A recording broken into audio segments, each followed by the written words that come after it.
Ayon sa ulat sa Boxing News 24, bukas si Bruce Carrington na harapin si Naoya Inoue sa Tokyo, Japan. Matagal na daw na pangarap ni Bruce Carrington na makatapak at makalaban sa Japan noong 2020 Tokyo Olympics pa lang, kung saan dapat siya mag-qualify, kaya naman naghahanap siya ngayon ng paraan. Ang kaso wala pang plano si Inoue na umakyat sa 126 pounds ngayon. Pero sino ang pinakamabilis at lohikal na alternatibo para matupad ang pangarap ni Bruce Carrington na lumaban sa Japan? Walang iba kundi si Cuadro Alas, dahil kasalukuyang pasok si Casimero sa top 15 ng WBC, kung saan number 11 nga siya ng WBC. Kaya dahil dito napakadali at legal na maaprubahan ng isang voluntary title defense. Sakto pa dahil ang plano ng Kameda Promotions ay gawing 4 Division World Champion si Casimero at si Carrington ang perpektong target. Walang magiging problema sa bayaran kasi kilala itong si Koki Kameda at Kameda Promotions sa pagiging galante at agresibo pagdating sa pagpupundo ng mga malalaking laban sa Japan.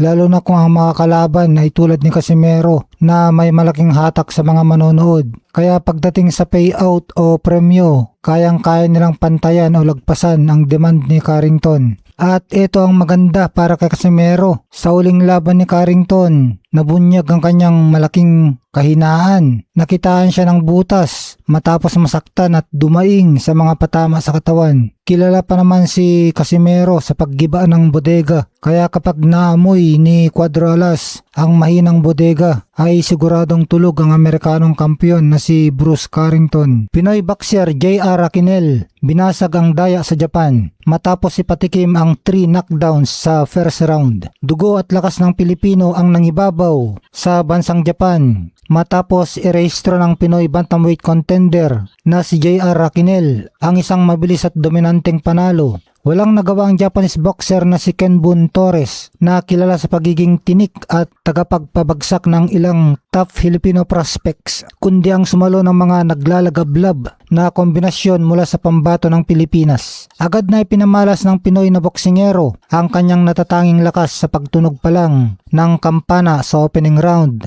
Nang 3 beses niyang pinabagsak si Torres dahil sa tindi ng tinamong bugbog ng Hapones sa unang 3 minuto. Kumbinsido ang marami na tapos na ang laban via technical knockout, TKO. Ngunit dito na pumasok ang isang napakalaking kontrobersya sa loob ng ring. Dahil ginanap ang laban sa mismong baluarte ng Hapones, tila nagkaroon ng milagro sa patakaran at takbo ng oras. Bukod sa sumobra na ang itinakbo ng mismong unang round, nagpasya pa ang referee at ang mga opisyal na bigyan ng kampo ni Torres ng pambihira at kahina-hinalang 4 na minutong karagdagang pahinga bago magsimula ang round 2. Lantaran ang naging pagpabor na ito ng referee para bigyan ng sapat na panahon si Torres na makarecover mula sa 3 pagkakahandusay. Para sa mga nakasubaybay, malinaw ang hinala ng lutuan o daya upang isalba ang pambato ng home court sa harap ng kanyang mga kababayan. Ngunit walang nagawang anumang pabor o dagdag na oras kung ang katawan na ng boksingero ang sumuko. Kahit pa binigyan ng referee si Torres ng pambihirang bentahe para makahinga at magpanibagong lakas, hindi na kinaya ng kanyang sistema ang pinsalang iniwan ng mga kamao ng nag-iisang Pinoy champion sa ring.